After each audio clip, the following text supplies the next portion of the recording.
This show is sponsored by Den 10 Insurance Services, helping businesses get the right insurance for all their insurance needs. Visit den10.io to get a quote. DENTEN.io. And remember, when you buy an insurance policy from Den 10, you're giving back on a global scale. Hello, all my entrepreneurs and business leaders, and welcome to the Michael Esposito Show, where I interview titans of industry in order to inform, educate, and inspire you to be great. My guests today are both Navy veterans, accredited real estate investors, and have built a personal portfolio valued at over $100 million. They've created a significant passive income for themselves and their investors by finding the best properties today's market can offer. They're also philanthropists, creating medical missions and community outreach for the communities they serve and their surrounding communities. They are the co-founders of Uplex Multifamily Investments. Please welcome Chris and Maricela. Thank you, Michael. Thanks for having us. This is exciting.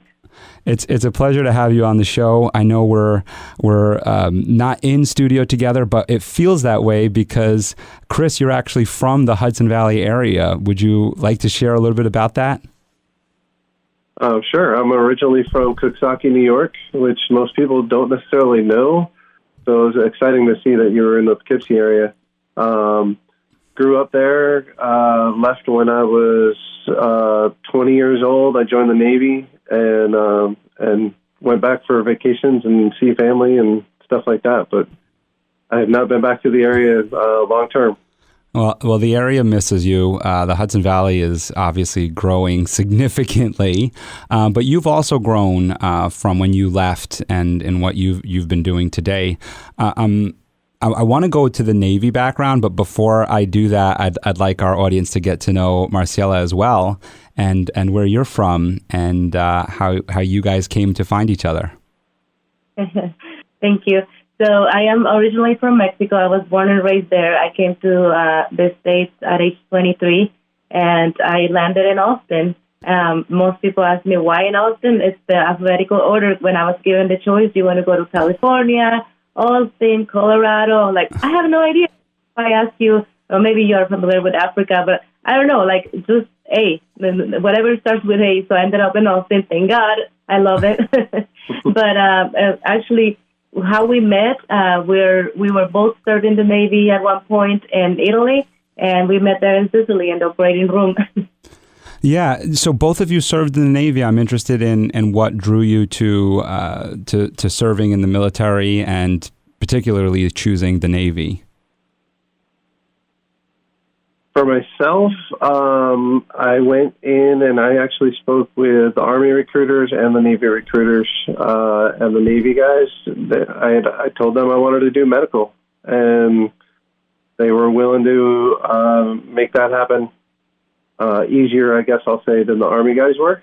And in the end, I feel like it was a better choice for myself. You know, we give the other services a hard time. Each of us will give each other a little bit of a rouse, but in the end, we're all there for the same mission, and the majority of my career was actually spent in joint service, so I was usually around other services anyways.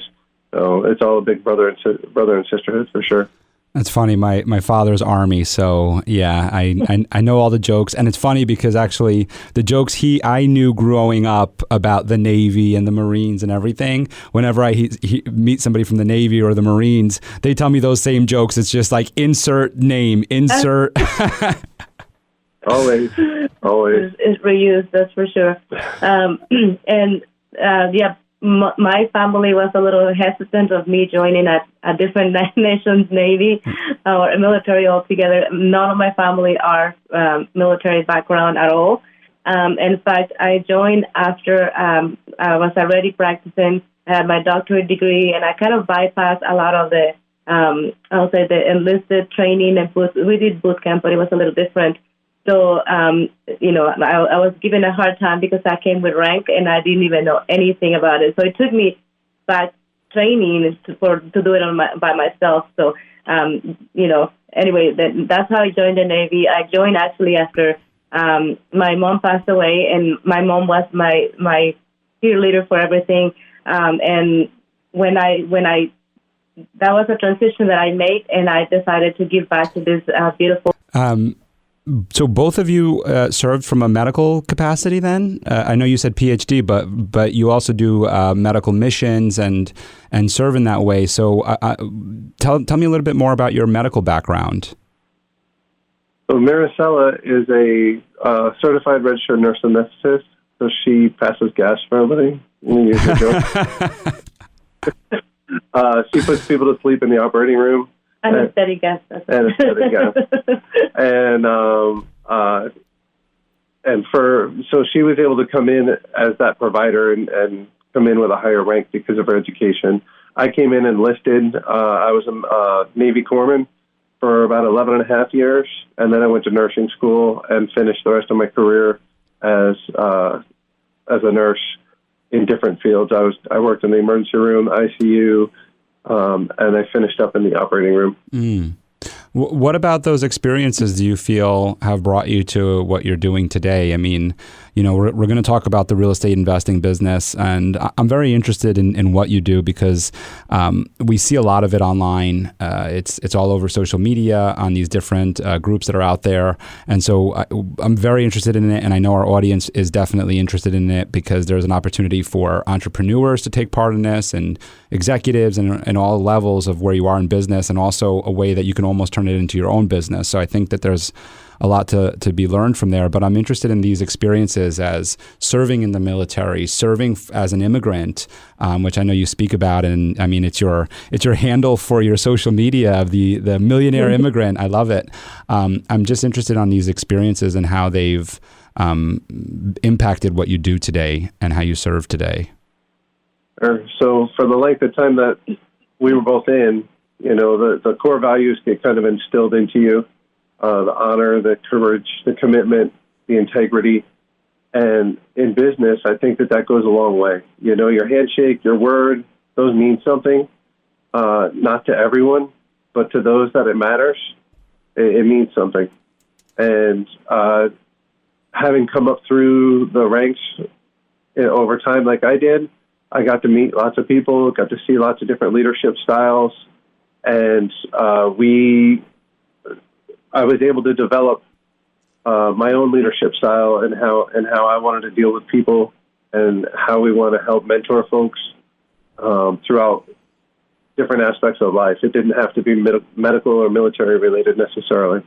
So as far as the medical side of things go, I was everything from the guy, the technician who was grabbing the dirty clothes and changing bed sheets and all that stuff, all the way up to the manager of a 4-person operating room. Or later, I was at a major facility where I had almost 100 people that worked with me as we ran the 18 operating rooms. So we had a lot of different aspects, a lot of different growth through there. But I never forgot where I came from, and we try to instill those things along the way as well.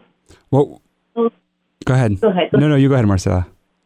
Well, I was going to say that when in the military you see a member as part of the family, that there's that leadership that goes along with that relationship, but you see it as a whole person, as a holistic person that it comes to. You care about their families, you care about their well-being financially, physically.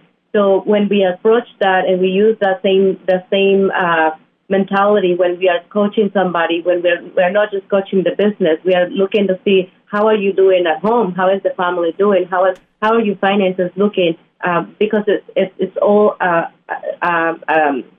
intertwined. Intertwined, yes. If one aspect of your life or your personal life is not doing well, likely your business is going to suffer. The other thing that I will mention is that in the military you are mandated to have mentors, and those mentors should be 2 ranks at least above what your own rank, and that is because you don't represent competition to them. They're there to train you, to guide you, because they're already seeing the things that are going to come up as a challenge for you.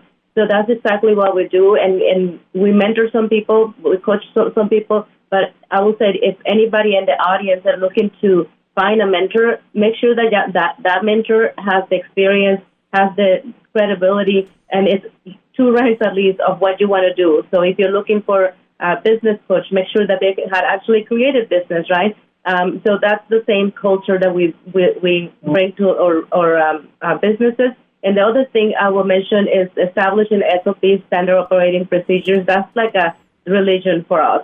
And it has saved so much time to train other people to implement a process that is going to be documented, and it can be revised and improved. And those are things that you just learn in the military. We are not here forever.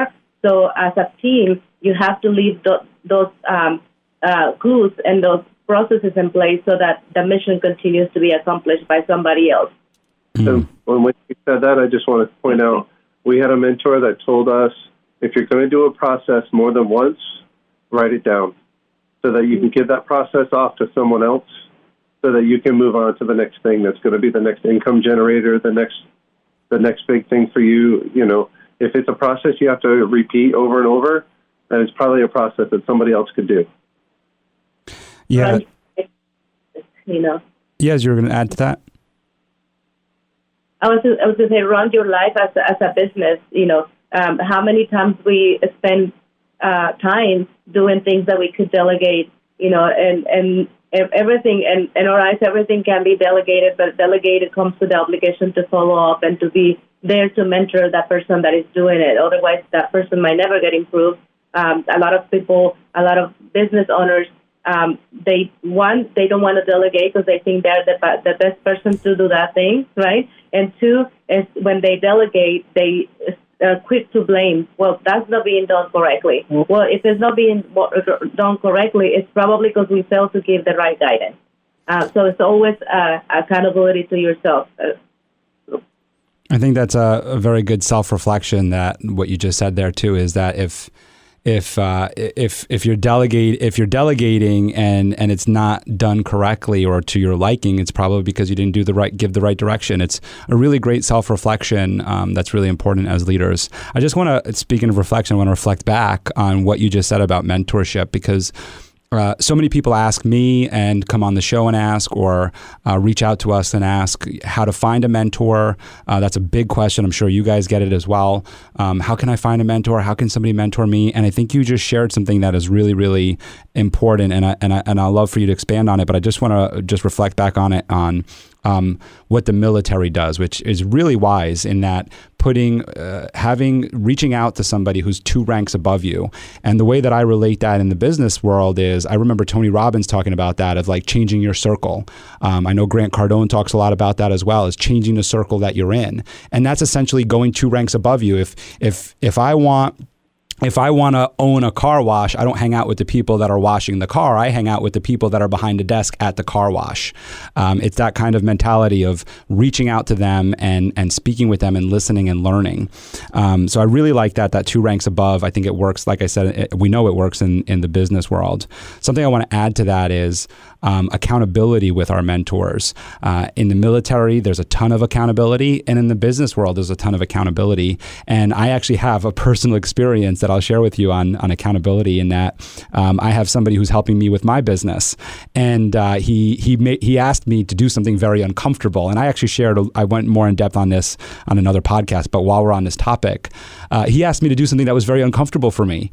And he's mentoring me, and a mentor relationship is not the same as, I think, what I call my business coach. You know, my business coach, I pay her for her to listen to me, to help me, to advise me, to give me a different perspective. A mentoring, and I'm sure that there's paid mentors, but to me, a mentorship is more of someone who's looking out, paying it forward, just doing it as something to be helpful.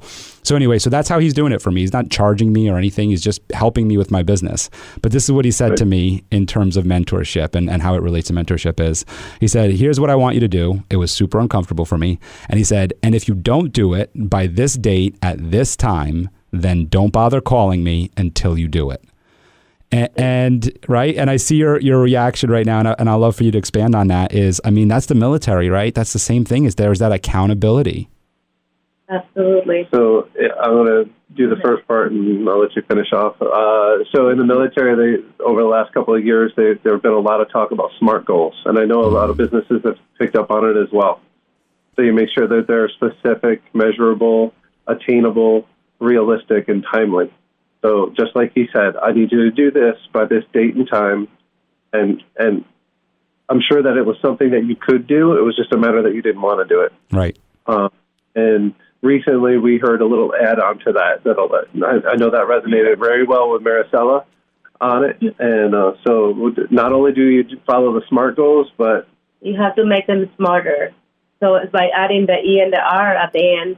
Again, most people fail to revise them and to evaluate them. So you have to, when, you know, and then again, it's probably going to be a military show now. But in the military, you have to stop at some point and make sure that you still have the enemy in front of you. Otherwise, don't shoot anymore, right? So you adjust, and you're gonna have to revise what your plan is, and then make changes accordingly.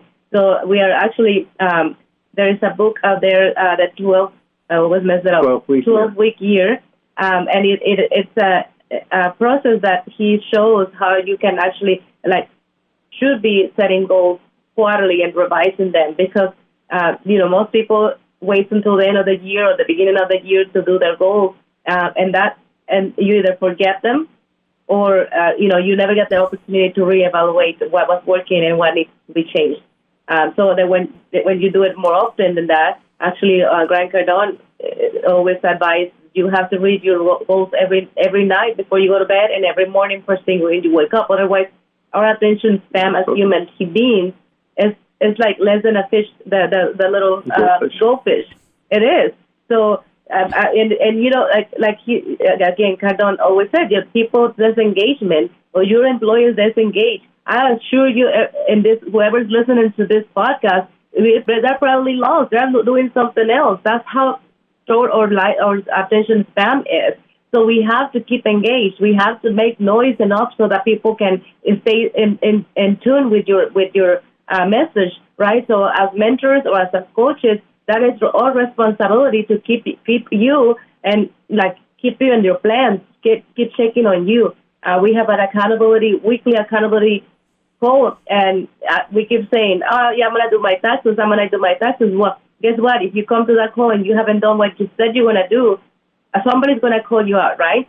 But if you don't have that in place, how likely you're going to be to accomplish things? Because we're going to get distracted. That's just the nature of this society. I feel like solopreneurs are working at a very fast. They're at a little slower pace, because you only know what you know. You're not bringing in anybody else. You're not collaborating with anybody. Grant says collaboration's the new currency, and we can say it ourselves. From the time that we met, where our business exploded, we were both doing our own thing, following our own path, and then when we came together, we're like, wait, we can do this and this, and oh wait, here's some more. We can take on some more stuff. So we've been able to open 5 or 6 businesses along the way, and mastermind, and as well as masterminds. That's the other thing. If you can't do coaching, don't want to do coaching, you don't want to do mentoring, join a mastermind, because the people, and it almost doesn't matter what business it is, what the background is on the mastermind. You get people in the same room and you start talking about your pain points, and somebody else has dealt with that pain point before. Somebody else has a solution in that room, more than likely, if you're in the right rooms. And the other one that I was thinking of earlier, you mentioned Tony Robbins. He always says that you will underestimate what you can do in a year or 5 years or 10 years. And that's where that book comes in handy.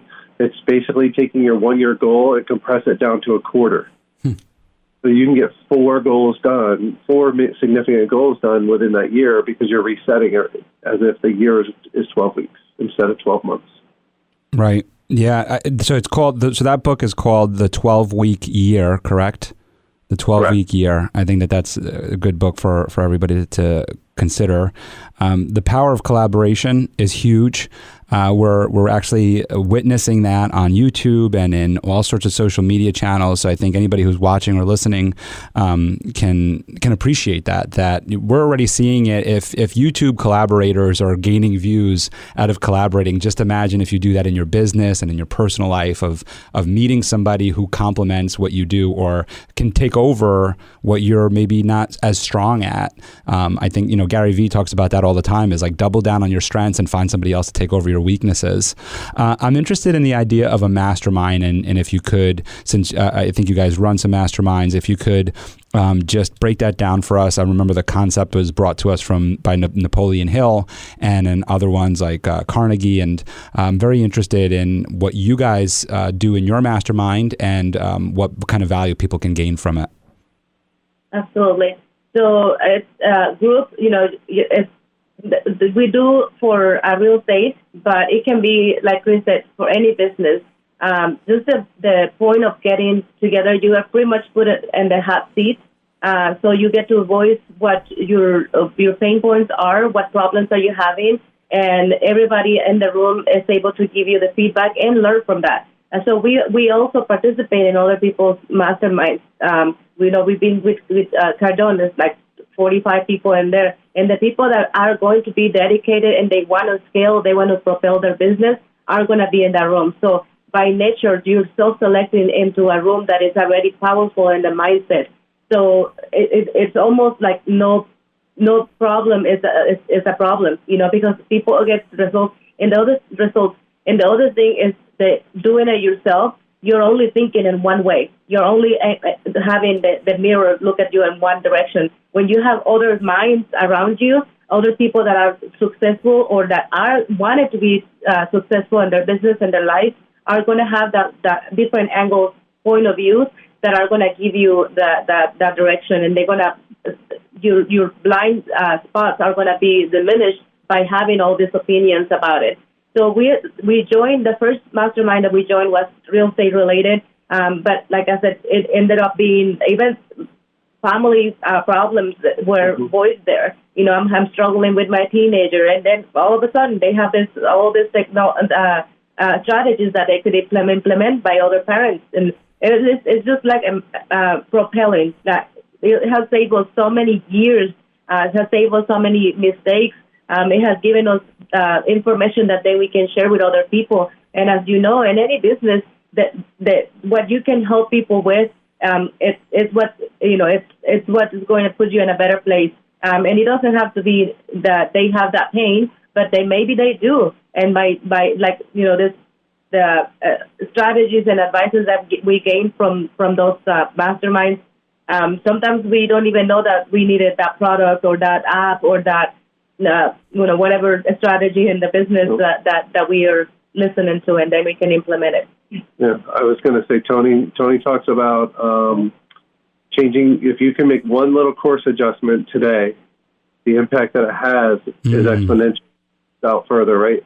So if you can get one little nugget from any meeting, any encounter, any other group outside of your own regular thinking, that's going to change your trajectory. That can propel you infinitely different directions in the future. Significantly. And for a visualization, I think is it Tony Robbins, or is it I'm thinking of Neil deGrasse Tyson, who talks also about like if you just it's something like just a millimeter or something, and like going into space, all of a sudden you are way off chart. And it's Tony Robbins talks about it in terms of flight plan. That's what it is of the flight plan of like if the pilot just deviates an inch off of course, all of a sudden from going from France, you're going somewhere else. You're going to Africa.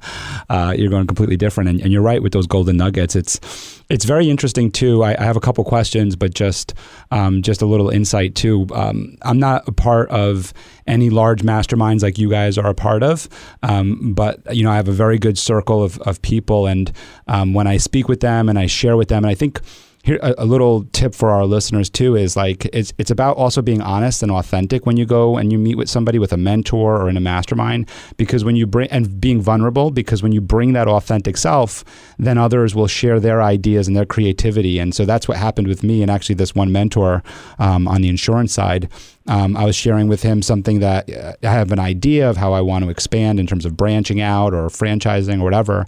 And from that, he started sharing with me something that he does in his business. And right now, like literally right now, I had a call this morning with one of my team members about this. We're working on a deal that is kind of like morphed from the whole branch and from what this guy shared. And it was based off of this, like you just said, this little golden nugget. It's not exactly how he's doing it. It's not exactly how I had envisioned it, because like I was doing it, like you said, by myself. But through this collaboration of his mentorship and guidance and his experience and bringing it with mine, it's formulating into something that my team member actually understands and says like, hey, I think we could bring somebody else involved in this. So, just speaking truth to what you talk about there. Maricela, you also talk a lot about this, Chris, but in what you were just sharing of your the mastermind that you guys are part of, you were just sharing about when you can help others with their life, it makes it better for your life and makes it better for everything else. And both of you speak a lot about helping others. And I know that, by being in the military, you're serving the country and you're serving others. And so there's this value system that's driven into you from that. But it feels to me, just the way that you guys have been sharing with me for the last couple minutes, but also before we even went on air, it feels to me that there's something innate in both of you to give back and to be a part of something bigger. And I'm interested if you two could expand on that a little bit more. Absolutely. So I think I mentioned earlier, I grew up in Mexico, and growing up, it was my mom raising 8 kids. No education. In fact, she never learned how to read and write, because that was a denied request by her family. That was just the culture that she grew up in. And to say the least, growing up was difficult financially. However, there was always enough to give. There was always enough time, enough love, enough attention that she could give. And it doesn't mean that you have to provide material things, right? So for us, even with the scarcity that we have, that growing up, there was always my mom always makes sure that we have a way to give back, or go help somebody, or go help them here. So that's always been something that meaningful to us, at least growing up. And then coming to America, or even in Mexico, I was the first person in the family to go to college and to have a real job, So that I already consider myself that I was at the top of the mountain right there. I was like, why not give back? Like, now I didn't have anything, and now look, I have so much, and I save enough to come to America. I had pay all the expenses of a travel, and I had $100 with me when I came to America. And I arrived in Austin. I didn't know how to speak English, and that was one of my goals, to learn how to speak English. So now any time that I have more than $100 in my pocket, I'm already wealthy. I'm like, I have abundance. So it just makes sense to continue to give back, right? So it really is, when we give back, it fills you back and your spirit. It gives you more energy. Like when I wake up, I'm trying to see what other business can we start so we can get more passive income, so we can go back and continue to give. So it just brings joy, And so we also are often asked, when is enough? I think we need to update our bio, because you said $100 million under management. We have $250 million under management now. We need to update that. And people ask us, when is enough? And I will say, Cardone always tells you, if you're making enough money to live and pay your bills, you're being selfish, because you need to have that way of giving back, and paying your bills is not giving back to anyone. So that is a challenge that you have to find the balance, yes. But if we are working so hard to help other people, whether it's start a business, grow their business, get started in whatever project that they want, guiding them. That for us having the freedom over time to give back to other people, it just continues to fill our own pockets of joy and.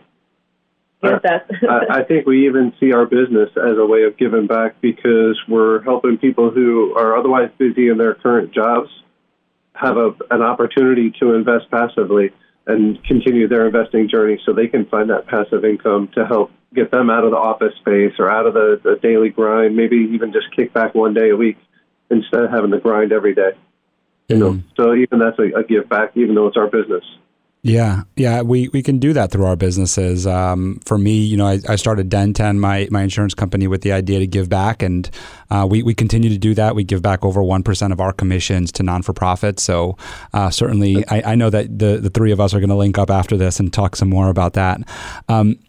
You brought up work-life balance, and again, I go back to this mastermind. I was thinking about it when you're telling me about the 45-person mastermind and Grant Cardone in there and other people like him, and just from following him on social media and getting to know him through those social media channels and others like him, like Ryan Serhant and Tony Robbins and all of these big names and these big personalities, Gary Vee.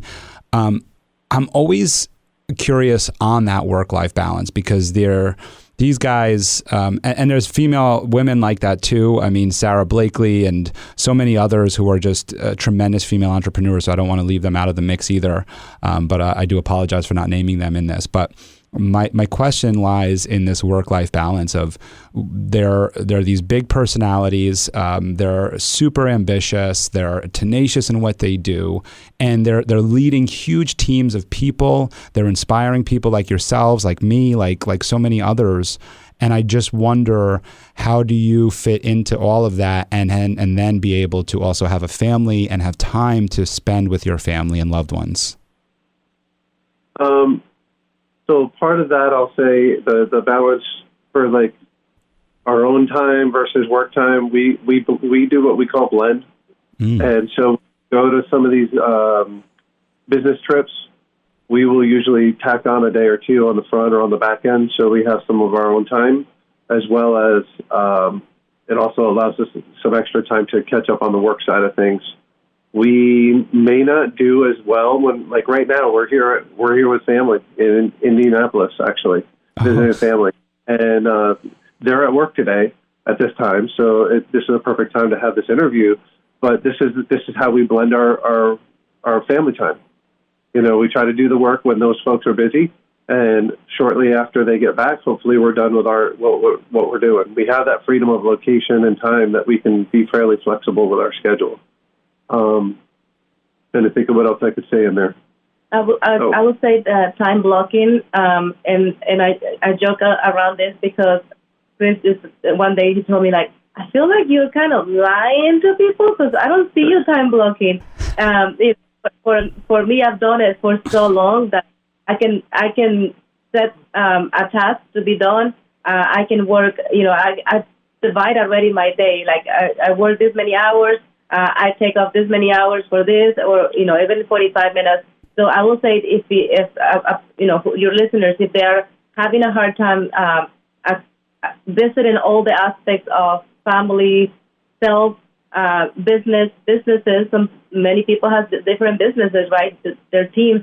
So I will say, make sure that you're time blocking, and then within that schedule, to make sure that you are put in some time for yourself and your significant other. We work together, and we are business partners. We are, husband and wife. So by nature, we are together most of the time. So even at that, we need some personal time too. So make sure that you're booking that you're communicating with your partners, and that will serve you better when you're in control of your time, rather than just reacting to any last minute email or last minute call. So that's what I would say. And going back to the mastermind for just a moment, we talked about going to one of Grant's masterminds, and everybody's saying, "Oh man, you get this time with Grant."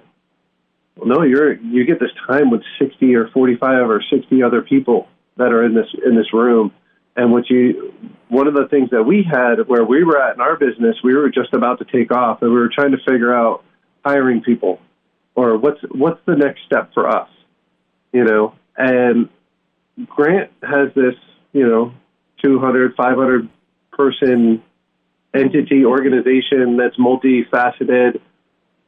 Us asking him that question, I think he's a little further detached from it. Could he have given us an answer? Probably.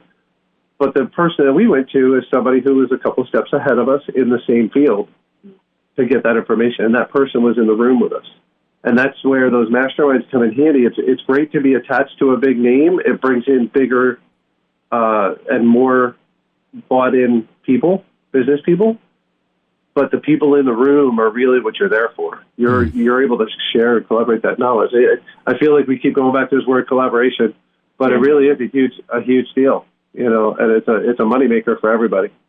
And it goes right back to the militaries of 2 ranks. They didn't say 5 ranks above. They didn't say go to an admiral for mentorship. They're saying go 2 ranks above.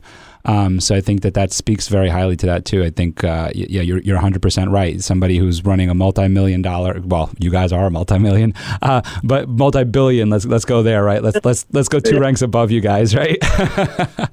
It's going to be hard. Yeah, pretty cool. So you brought up other businesses, and we have this idea of giving back, what you guys do, and you brought up other businesses. What I've also learned about both of you is that you're serial entrepreneurs. Essentially, you have this real estate business, but you're doing a lot more. And one that I want to bring up is the VA placement, and the other things that you're doing there. If you want to just share a little bit about that as well. So we have created, and again, if anybody in the audience is wondering, well, I want to start a business. I mean, I think most people that are listening to the recording, they really are in the mindset of getting more information and learning other ways to create sources of income. But I believe that anyone can build a business. In fact, I put a course with 10 things that you can do to build a business. 3 things that you can do to build a business, and because I've done it. So the businesses that we build are to fill a need that we see. So again, being in these communities are propelling, material for our businesses. We saw the need that most people are doing the multi-million-dollar businesses, and they're still managing their CRM, they're still answering their emails, they're still doing all those little things that can be delegated, and so we started hiring virtual assistants for our own business, and then people started asking us, how is it that you're everywhere? You're here, I see you here, you're doing this, you're doing that. And like, well, because we have a team in place. And in our business, in our specific syndication model, a lot of the people are doing this by themselves. So they're solopreneurs, they don't have an assistant, because it's expensive to pay one, especially when you're not having the cash flow. So what we've done is we hire a team of virtual assistants that are outsourced from different countries, and we are able to provide affordable prices for the work that is just as equal quality or better than the one I can provide for sure. And so we are helping that side of their producing jobs and helping our people or friends or teams to bring them that kind of help. And we train them. They are developing SOPs, and so one SOP is trained is left, and then the next person comes in and studies all the SOPs and then gets a coaching with the onboarding lead. So we have created this machine of trained people that are making or helping our friends and our teams make millions of dollars. If you improve your presence, for example, in social media, that's just going to propel your business. And if your business is set up so that you can, with each lead that you bring in, it's going to bring you a source of income. It's that money that you pay up front should produce you a result, right? And so we track all of those performance. And so, yeah, that's what we train our VAs. And actually, we're using 10X the mentality of, because we are licensees for Grant Cardone as well. So we are able to pass on that type of knowledge to them. And they come with the mentality of I'm gonna help you 10x your business. We hire on the virtual assistant. We get them trained up in the basics of the applications and things that we use, so that when they go to the person that's actually wanting to utilize them, they're not starting from scratch. And that's probably the biggest problem when people try to go out and hire somebody. They have to start from scratch on everything that they're trying to do. And these people walk in the door, they already have a working knowledge of how it goes. Really, all they need is the input of the data. What data do you need taken care of? Okay, let me take care of that. And done. And I won't say that's everything and always, but that's been super helpful for several of folks that have hired on folks.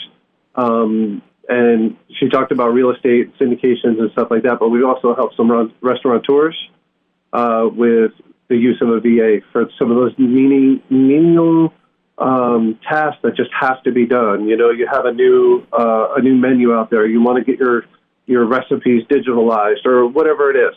They can take care of those little tasks that are just time consuming, and it gives you back time so that then you can go back and have that work-life balance. You can go back and give to charity. You can do the other things that are going to be more income revenue generating.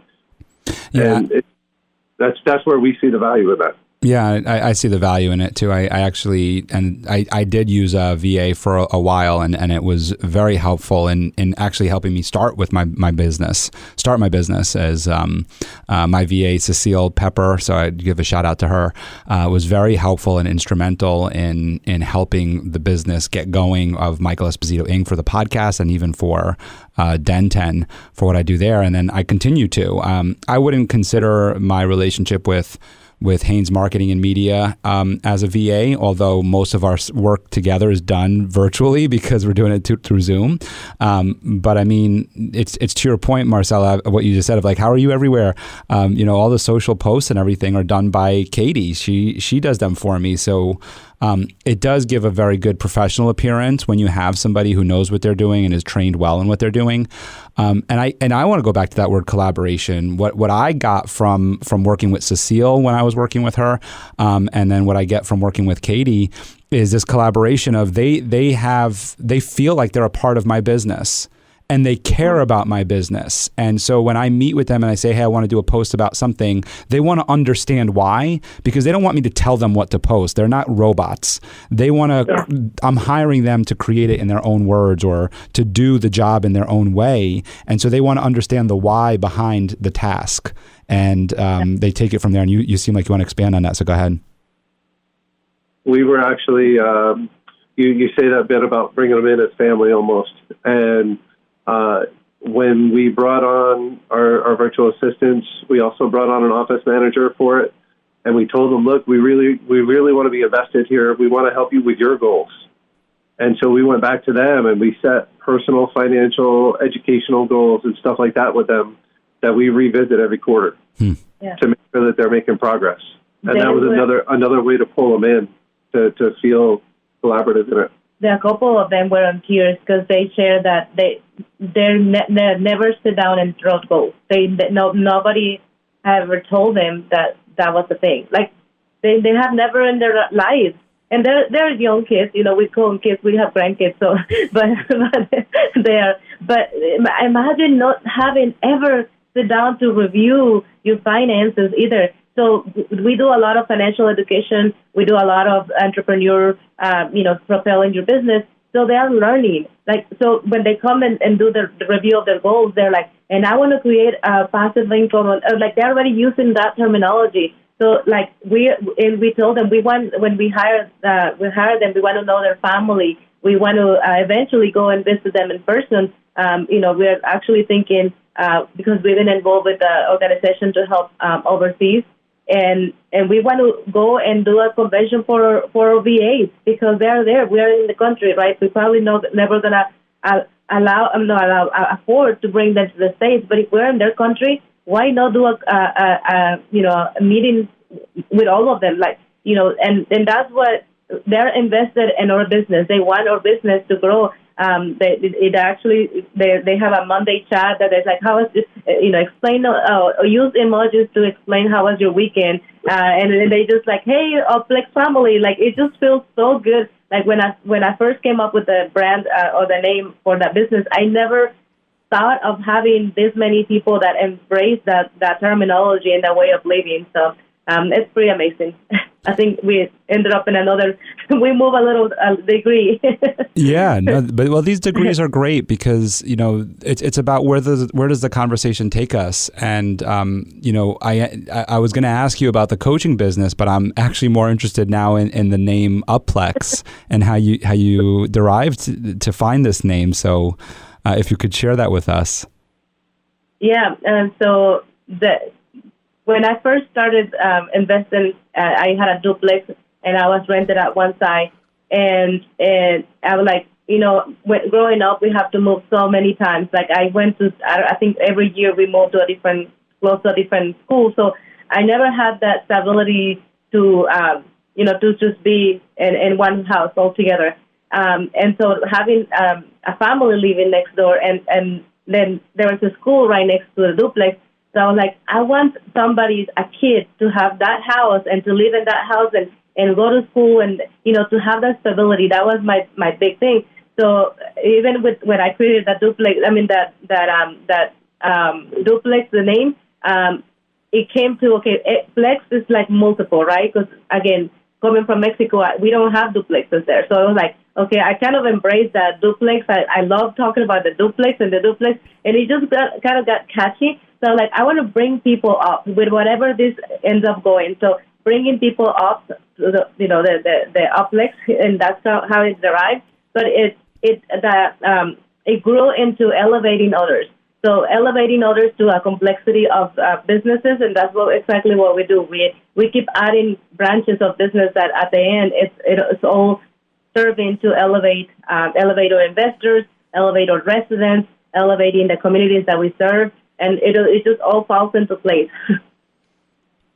Your social media posts are making more sense to me. It's it's funny. When I always do research outside of the intake form for my guests, and you were no different. So I went on your social media channels and everything, and I'm reading these posts and I'm going, but they're not selling anything here. This is interesting. What are they? So I actually printed one out, and I want to just kind of read that to our audience here, because I was going to form some questions off of it. But with what you just said, I feel like this really goes into it. And it was your Happy New Year post, and it said, you are in charge of your own life, and you put these sparkles and stars and every decision and action that you do in every chapter of your life. You are responsible for it. You are the author of your own life.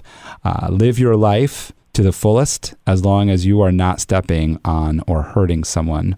Remember, wealth is a state of mind. A positive mindset is the most powerful tool you can develop. If you're curious about being a passive investor or not sure how to get started investing, let's connect soon. And you go on and talk a little bit more about Upplex. But now that's making more sense to me, because and all of your posts are very similar. Like, they have all of this high energy, positive. They all start off the same way. So all right. So it's Chris, Maricela. Who's writing these posts? Is it the VA? Let's get an. Oh, just kidding. No, I still create the social media content. That I think that's something that there's so many things that you can delegate, but being present and being authentic, it has to come from you. So I still take the time to write those posts. There's other things in the social media that I do delegate. And what I do is actually I write it, I sit down and write, and then I give it to the VA and they schedule it. So that helps a lot, because then you can compile all the tasks instead of having to do it every day. Again, the time blocking helps, because then you bring all of those in a week or whatever you want to do, however you want to post. So right now, or social media is already booked and posted for the next month or so. That's brilliant. Go ahead, Chris. You made the comment that we weren't selling anything, and a couple months back, I think we were at the real estate summit, Grant Cardone's real estate summit, and we've got some friends that we've known for the last year and a half that we've been involved in that system. And he was like, listen, I got to tell you, you guys have an amazing newsletter.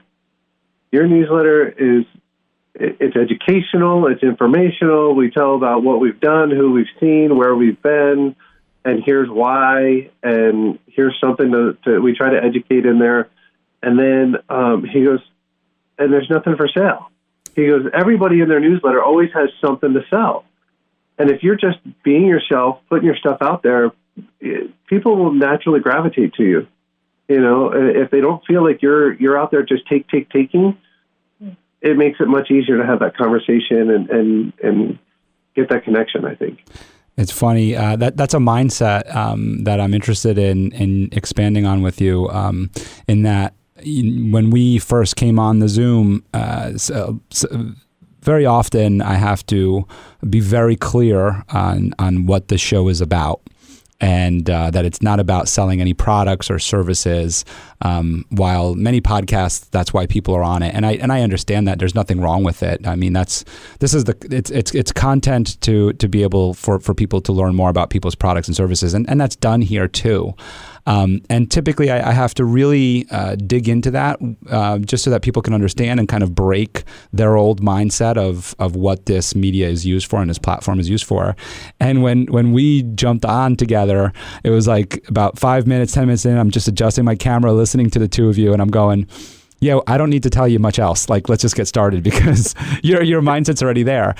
So the reason why I bring that up is not just to compliment you in what you've experienced and learned to get to where you are, but to ask, where did you learn that mindset of leading with value, of leading with education, of leading with information?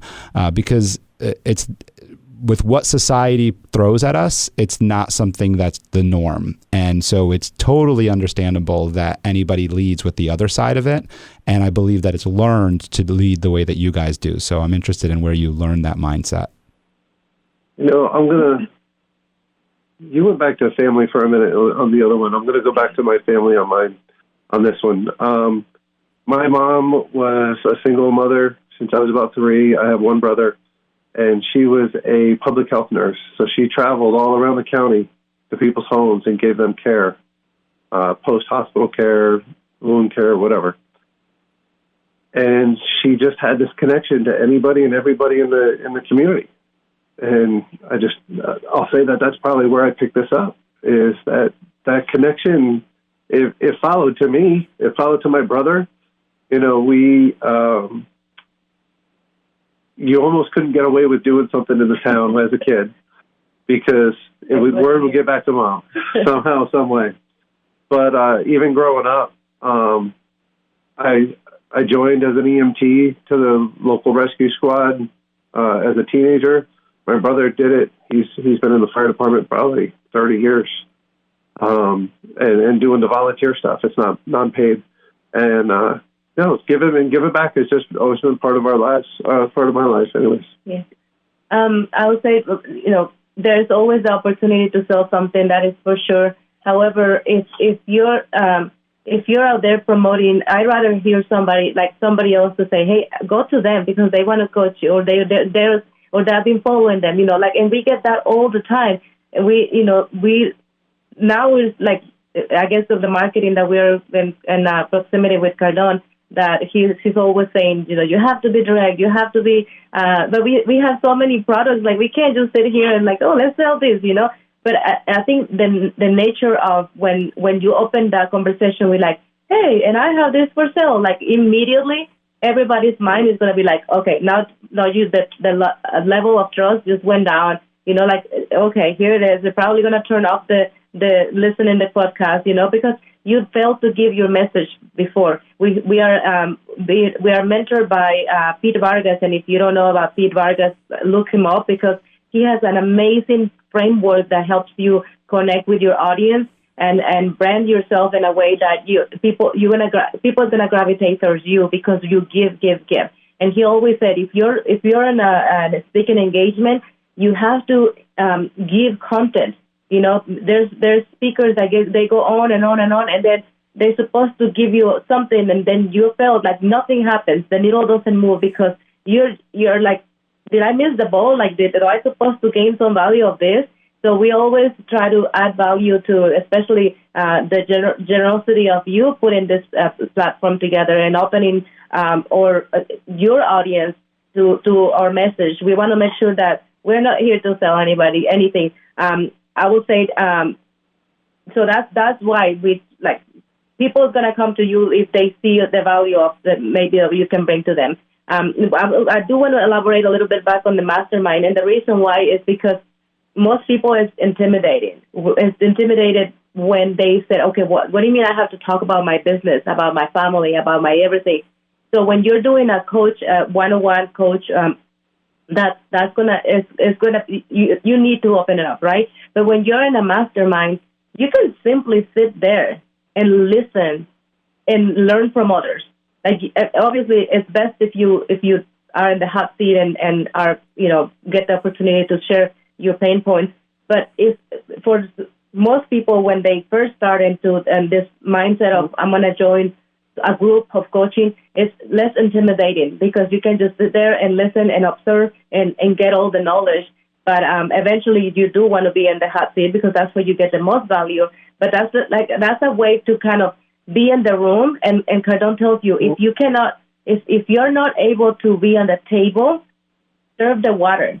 Because in the table, the conversations are going to be a one-to-one. I'm going to help you, you're going to help me. But if you're not able to afford or if you're not ready for it, just serve water to those that are sitting on the table. You're going to be in proximity. And being in proximity is already putting you at a higher degree of commitment to your goals, commitment to your business, commitment to yourself. So I took the conversation. Yeah, but it relates to so many things. So I'm a Toastmaster, and I speak about Toastmasters a lot on here. It's really I accredit Toastmasters to much of my success, if not most of my success, if not all of it, because it's what helped me get a voice. But to your point of masterminds and being, whether you're in the hot seat or even serving water, that's what I tell people all the time is, if you're uncomfortable, if whatever it is, just come as a guest, just be in the room with us. And I'm a 2-time past president, and I've always shared with the next president of our club, keep an open door policy. And they've all followed suit with me in that we keep an open door policy to our club where we don't force anybody to join. You can come 3 times, 5 times, 10 times. You can come all year for free. We don't care. And the mindset behind that is because public speaking or investing or whatever it is that we're doing, you have to be comfortable to get started.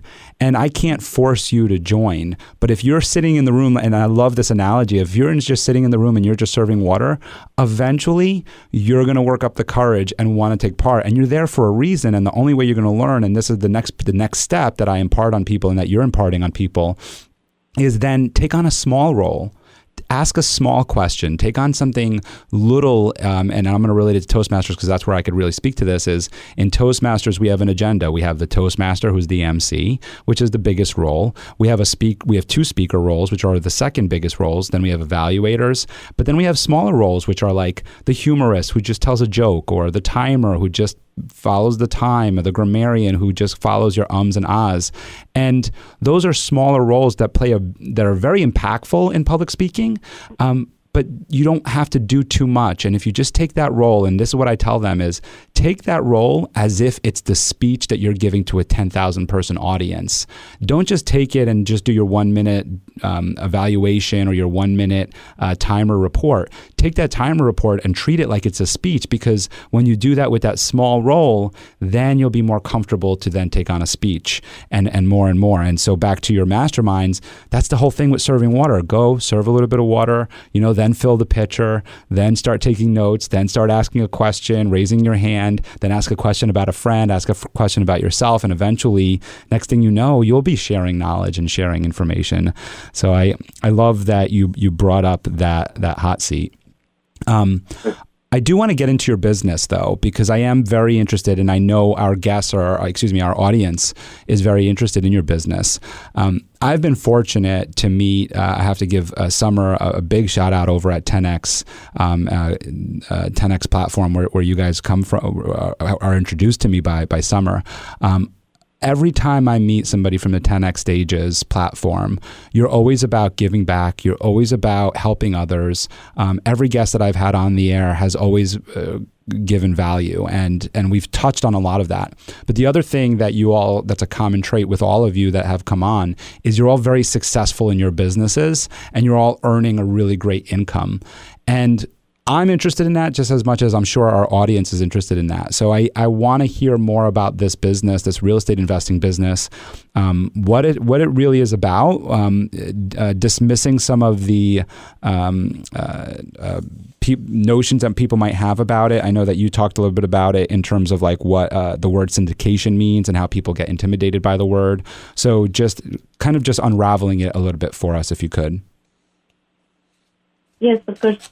So, like I mentioned before, I started buying a duplex, and that's how we grew a portfolio. We were doing small multifamily, building out 35 properties. We were able to build, but that was a slow growth and very hard to scale, and a lot of liability.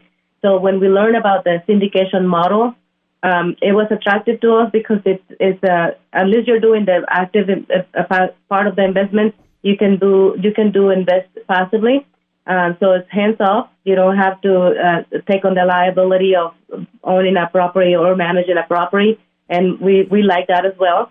So the word syndication just means you are buying as a group, and there's two groups that are part of the syndication. One is the active group, which is the group that finds the property, manages the manager. And those the structuring of the legalities and day-to-day operations, and then the other group is the limited partners, which are passive investors that bring the capital to help with the down payment, pretty much. So most of our partners are passive, so we help them build those sources of passive income. And the way the syndication model works, it actually allows us to give the accelerated depreciation. That it's very helpful with the taxes. So as of this year, I think this is the third year that we haven't paid federal taxes because of the investments that we've done.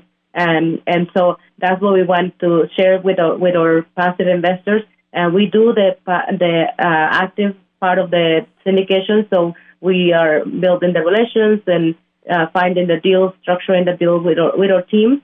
But as a passive investor without experience, it's less risky, and yeah, that's what we do. The other side that we do is we're the ones that are enacting the business plan. We come up with the business plan. We do the value add to the property. If there's something there to be deferred maintenance or interior upgrades or something along those lines, we put together the teams to make sure that happens throughout the process. That results in increased rents and increased revenue. And along the way, at times, we will even implement things like water conservation, low-flow toilets, and things like that to decrease expenses.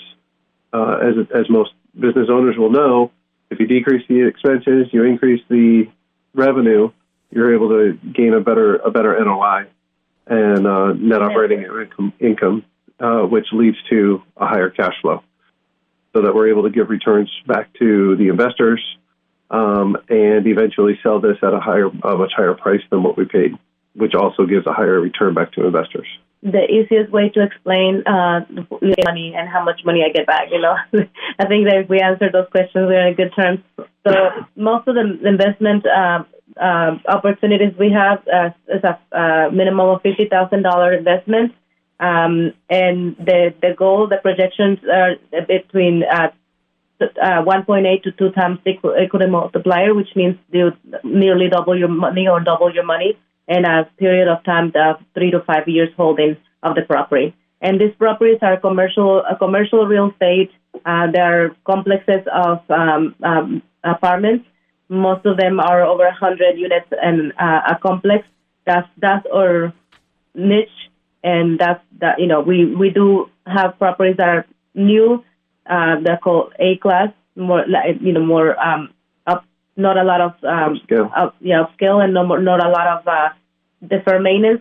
But we also buy workforce housing and projects that are required more capital expenditure and renovations.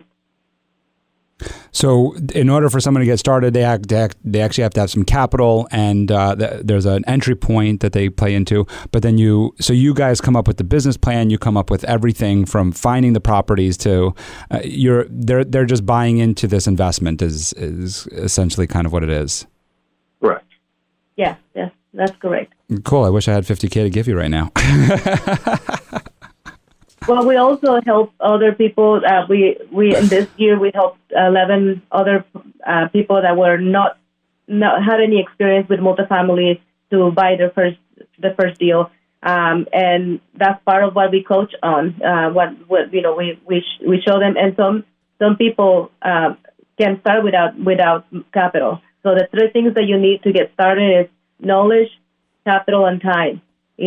So if you don't have the knowledge, well, that's what we're here to help.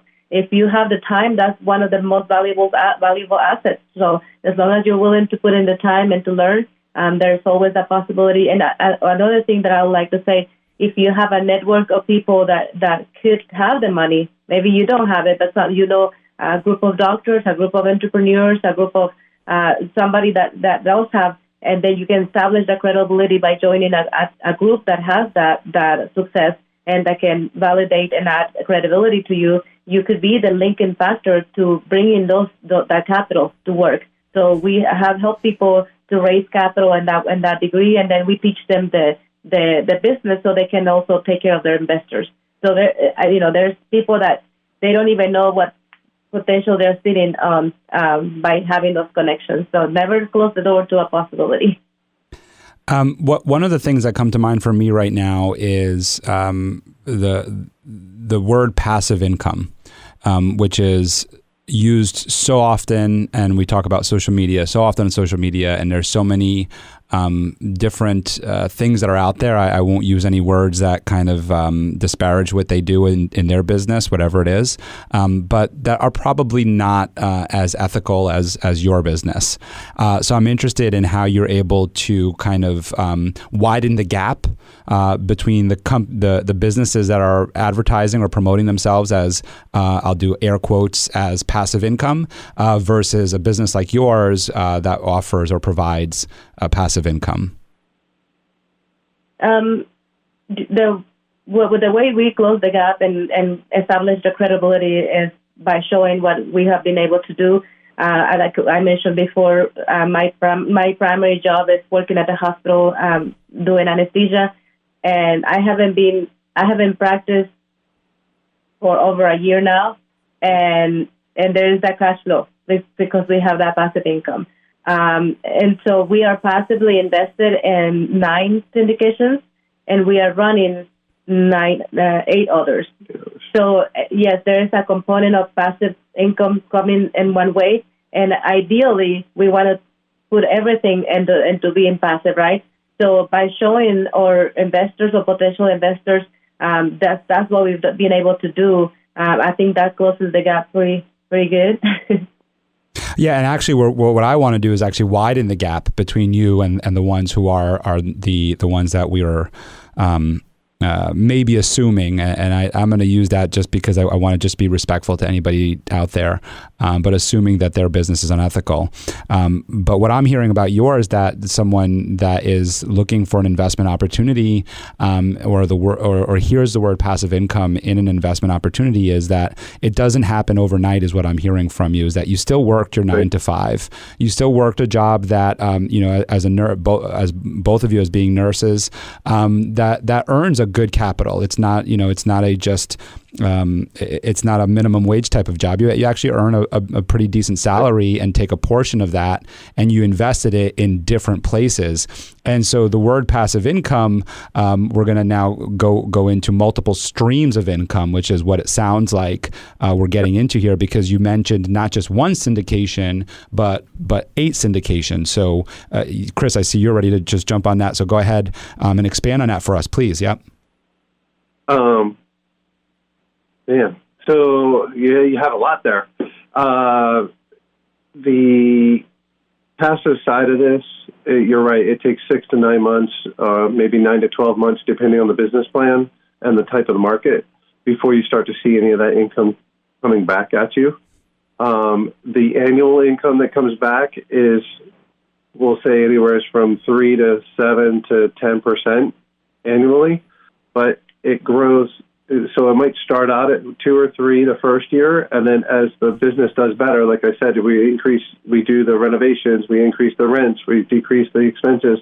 As that net operating income increases, we're able to provide a better return back to the investor as the property stabilizes, right? And then once we get it stabilized and run for a year or two, then we can sell.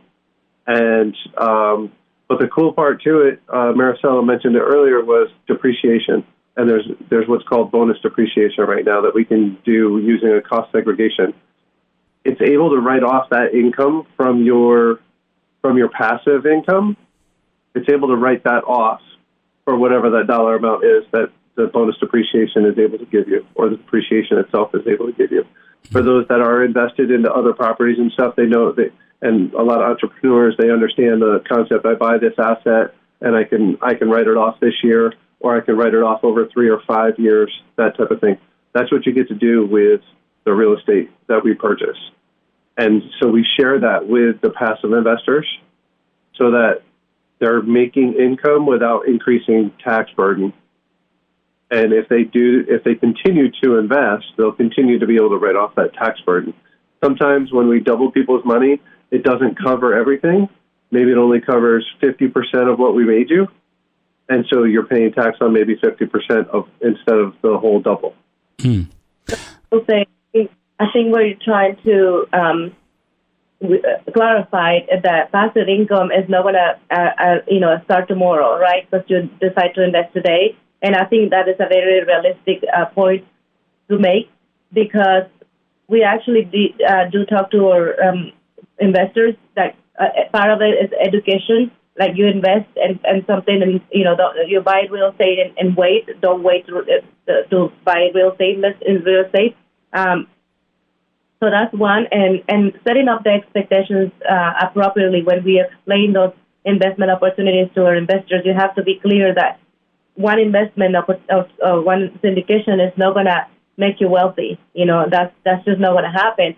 So setting up those expectations, realistic expectations, is a prime component of educating our investors, because we don't want to mislead them into believing that's going to happen. Now, we had one investor specifically. She wanted to have a passive income of $10,000 so she can move to Belize, Costa Rica.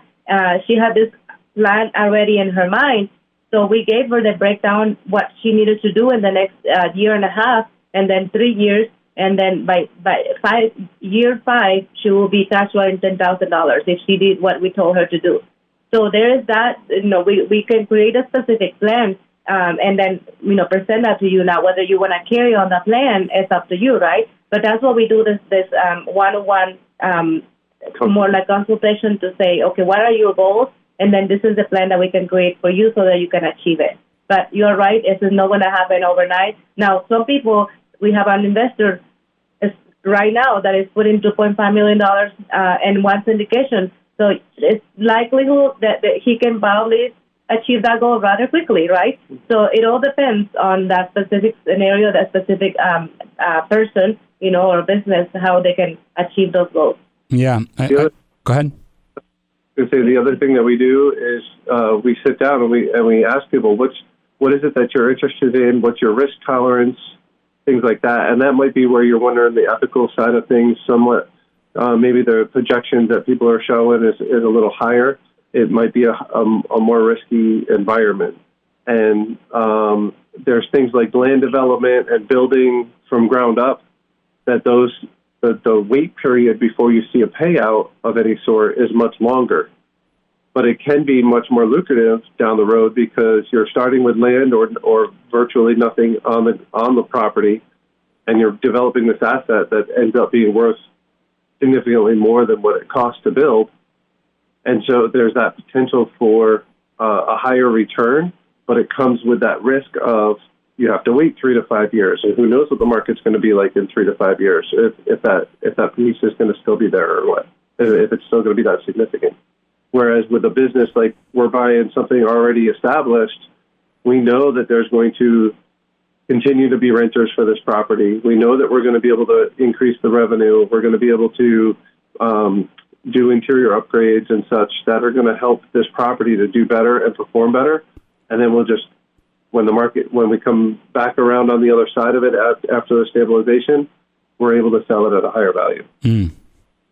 I'm glad that we went down this road, because I think it's not just applied to your business, but to many businesses and to anything out there that nothing happens overnight. And if it does, that's where we're going into that unethical place. If you're thinking, or if someone's pitching it to you that way, what you've described to us is very black and white. There's a business plan. There's a needs analysis that happens. There's a lot more that goes into this than just invest and you're going to be a millionaire. And I'm really happy that you guys shared that with us. And I also am very grateful that you were able to understand the question and be honest and ethical and authentic in your answer. So I really do appreciate that. I hope that if anybody's listening and you're interested in this, you do reach out to Chris and Maricela about this, because obviously extensive knowledge there, coaching, there's so much more that you guys do in your business than just invest money. And we've been talking about this for the last hour here in terms of the coaching, the mentorship, the guidance, the resources, the people that you have available to you. And again, just going back to those little nuggets, that depreciation, that bonus depreciation thing, that's something, that's a nugget that comes out of a mastermind that all of a sudden you learn how to use, and now you're teaching to somebody else, and then another nugget. So these things are happening. They're organic. They're grassroots. I love it. It's beautiful. And so staying on the grassroots idea, I want to get into a little bit of your philanthropy and what you guys do in terms of giving back. So with your medical background, you've used that to go off and do medical missions. And I'm interested in learning some more about these medical missions, how people can get involved, and what you're doing to help others.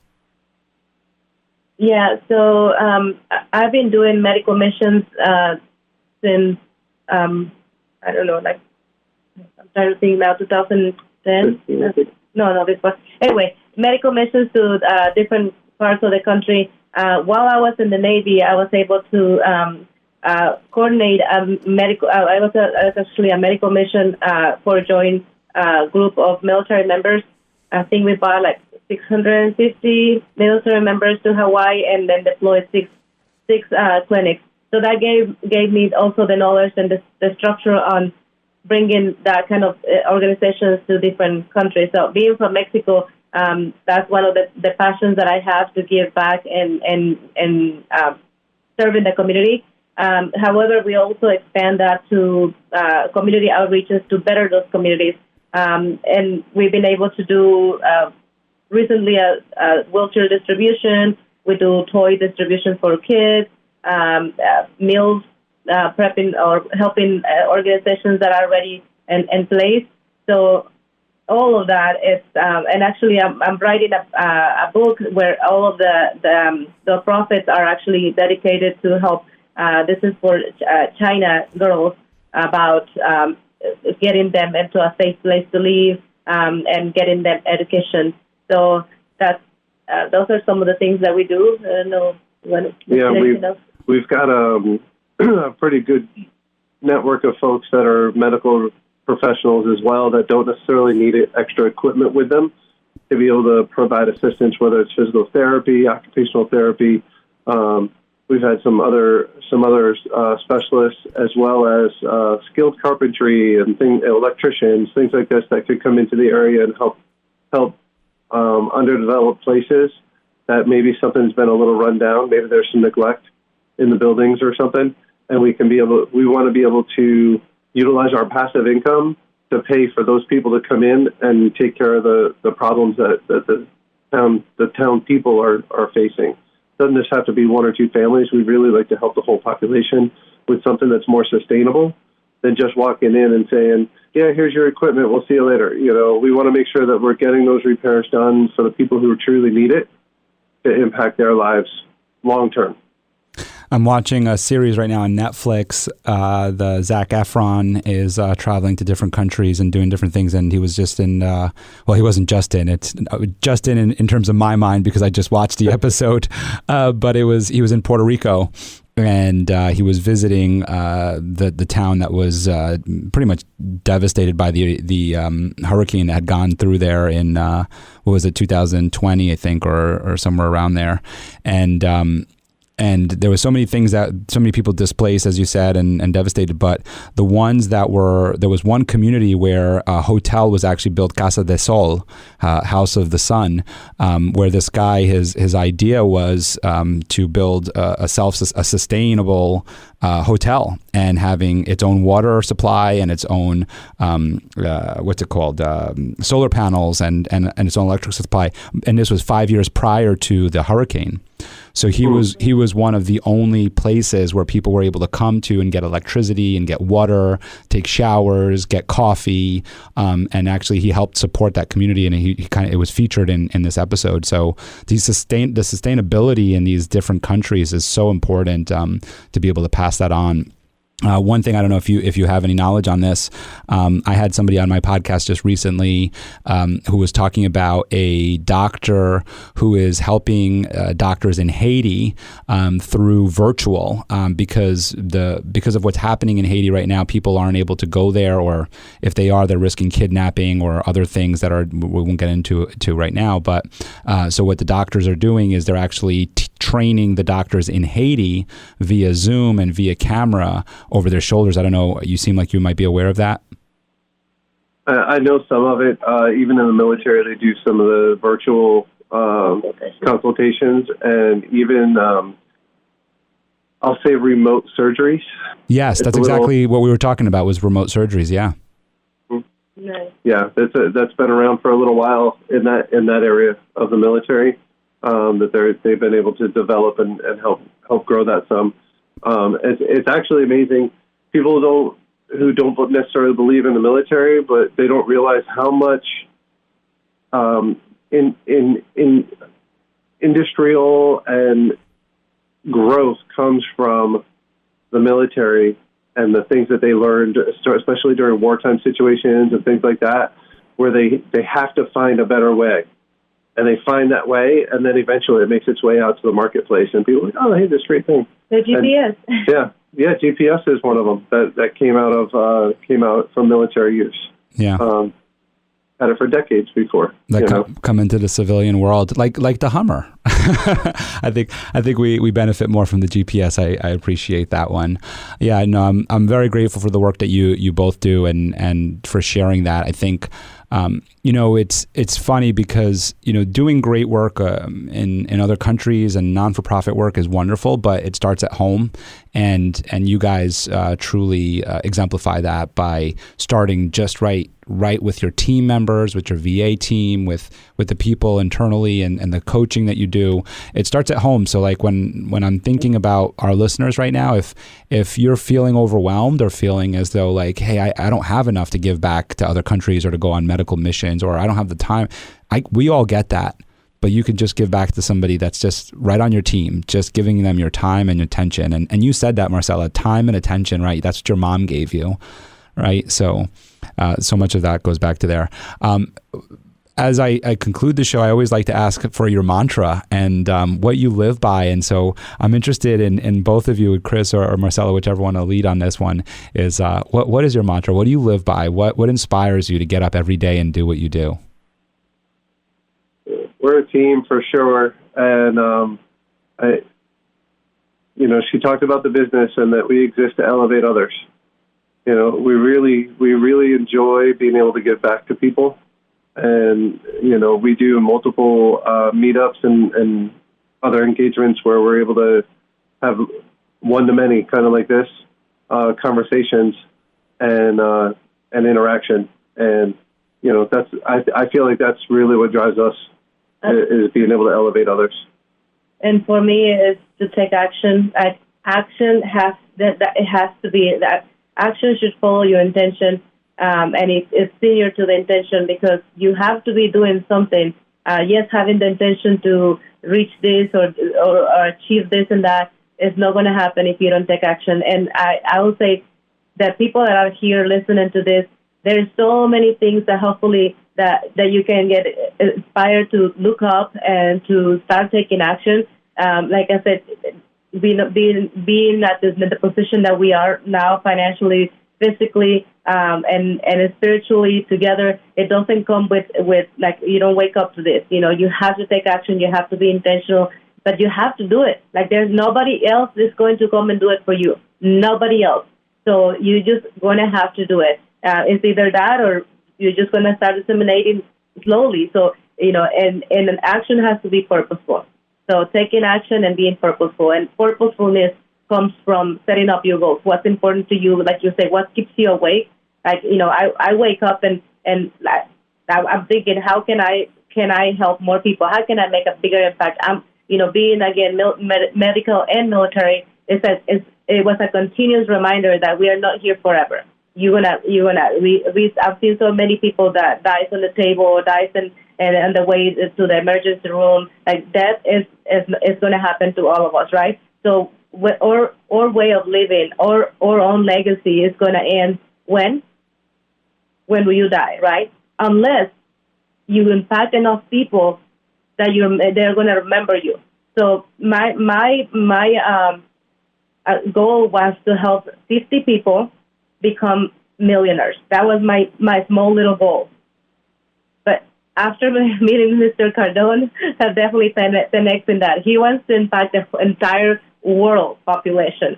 So I will challenge your audience. I'll challenge all of us to say, okay, what is it that you're thinking too small on, right? And what's going to get you there is taking the action. So I'll definitely say action is my mantra.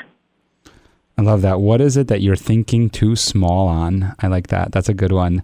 And taking action. I'm going to give a little plug here, because that's the name of my live show that we host quarterly, is called Take Action. It's all about taking action in your life and in your business, and it's having people like yourself on my panel. So I would love it. You got to fly in from wherever you are, because I know you're Austin, Indianapolis, going all over the country. I saw you had properties in Cleveland and all over the country. I would love to have you on my panel for my Take Action events. We're going to be starting season 2 up in the spring, and so it would be wonderful to have you guys on the panel. This has been a tremendous experience. I want to just go to the legacy piece here, and it's only because you mentioned that about like when we die, and I actually attended today on YouTube a funeral, a memorial service for one of my grandmother's closest relatives, and I was fortunate to be able to attend it because it was done actually in Ohio. Actually, that's where her last resting place was, and her sons put on the memorial service today at noon Eastern time, and streamed it live on YouTube. And I don't know if it was a priest or whoever was running the service was talking about our legacy, and he was just speaking about how amazing it is that this woman who died in her 80s has left behind this legacy of people joining in person that were able to attend in person, but also that took time out of their day to view and be a part of the live stream on YouTube and be a part of it. And Maricela, Chris, it speaks to our legacy that we leave behind. Is like, I'm 40, she's in her 80s. So obviously she's twice my age or was in her 80s, right? Twice my age. But this woman had an impact on my life significant enough that my mother didn't tell me to join the live. I found out about it through my cousin, and nobody told me I needed to be there. Nobody knew. Well, I mean, they knew I was there because, of course, I sent the heart emoji and everything. But nobody needed to know that I was there. The point is that I was there just because of her legacy, because of the impact that she left on my life. And so, I just want to just put that like into perspective for people that we all leave a legacy on somebody. We all leave an impact on someone, and so why not make it a positive one, right? Absolutely. Yeah, I love that. Absolutely. Well, I want to thank you guys so much for joining. I know that you're also on your vacation, so I want to give you time back. I am so grateful for having both of you on and sharing your knowledge, your information that you did on your business, but also just sharing your time with us, sharing everything that you have. Of course, all of this will be in the show notes, but could you please just share with everybody if they'd like to get in touch with you, how they could via social media or email or any other way? The easiest way is to find us on our website. It's upplex.com, up-plex.com. You can always email us at invest@upplex.com, and also has the dash. And we're in social media and all platforms, but in Instagram, you can find me as the Immigrant Millionaire, _immigrant_millionaire. I had to make it difficult. But there's all these links, and we do a lot of free events. We have one over the weekend. We have a weekly clubhouse. All of those links, you can find them there. And we have a lot of content that is free again on our YouTube channel. That if you're interested in investment, that will be the place to go so that you can start understanding the strategies. But all is accessible through our website. Yeah, all of that is as well. Awesome. Well, thank you so much for sharing everything. Yeah, everything's there on the website. It's also on your Facebook pages. I saw that you have the webinars and everything that you guys do for free, which is definitely appreciated by everyone. I want to thank you again for coming on the show. It's been wonderful meeting both of you. And also, I can't. And thank you very much for your service. Your service in the military is very well appreciated here. Thank you so much. Thank you very much, Michael. Thank you, Michael. We appreciate it. Thanks for letting us in. Thank you for listening to The Michael Esposito Show. For show notes, video clips, and more episodes, go to michaelespositoinc.com/podcast. Thank you again to our sponsor, Den 10 Insurance Services, helping businesses get the right insurance for all their insurance needs. Visit den10.io to get a quote. That's DENTEN.io. And remember, when you buy an insurance policy from Den10, you're giving back on a global scale. This episode was produced by Uncle Mike at the iHeart Studios in Poughkeepsie. Special thanks to Lara Rodrian for the opportunity and my team at Michael Esposito Inc.